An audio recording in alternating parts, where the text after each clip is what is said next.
you defamed a child, and then you had to settle out of court to pay this child for distorting information about this young individual. Hey, this guy is a joke. The KKK came out last week and endorsed Biden, but have you heard it on his channel? Not a word about it. Fiery, but mostly peaceful protest. Yeah, you laugh there, Humpty Dumpty.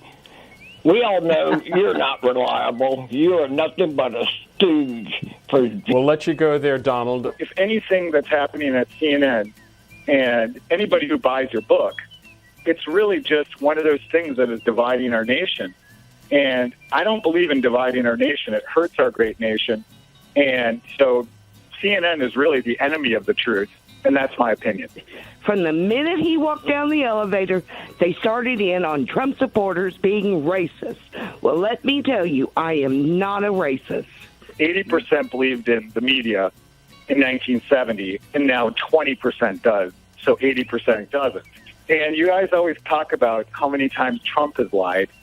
I've calculated that I think with your chyrons, I don't know if there's any journalists left at CNN, but I know that, if I were to estimate about 300 different, distortions or misinformation that we get out of CNN, and you have to watch them in the airport, which is harsh. If you added all that up to 46 months, it comes out to be 300,000 plus distortions of truth. The fake Russian hoax.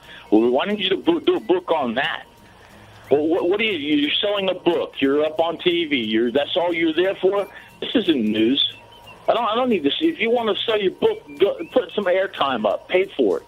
I don't need to look at that. That's not. This is not news to me. Watching the RNC the other night, and the other channels are laughing and joking about stuff. I just don't think they're true.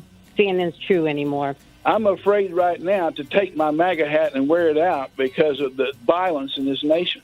Okay. And that's the situation we face. All right, Paul, we'll let you go there. Hear from Brian Stelter. I would just say we're not a violent nation. I would suggest that everything we are saying is fact-checkable and Googleable and searchable. And certainly if you hear something we say and you think we're not sticking to the facts, let us know. But I think it is important when there's a president who is so frequently dishonest with the public.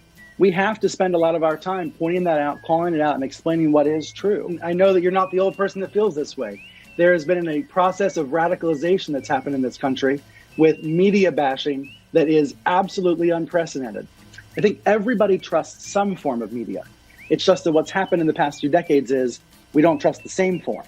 So some people trust CNN, others trust Fox News.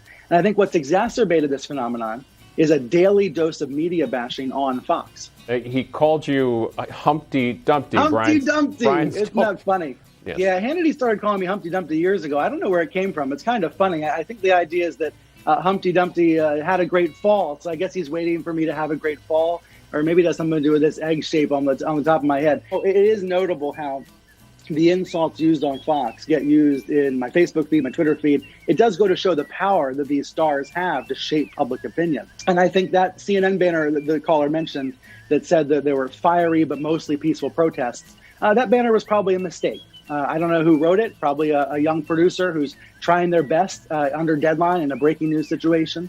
But I think it's probably, that kind of thing becomes easily criticized and probably not the right banner to put on screen. I think it's important that none of us paint with a broad brush. Instead, we paint with really narrow brushes. And so I'm really careful, for example, never to say that all Trump supporters are racist. How in the world could anyone possibly make that claim? Instead, what we should do is look at the research, look at the science, look at the studies that have shown a connection between racial resentment and support for Trump. That does not mean all supporters are racist. In fact, it means very far from that.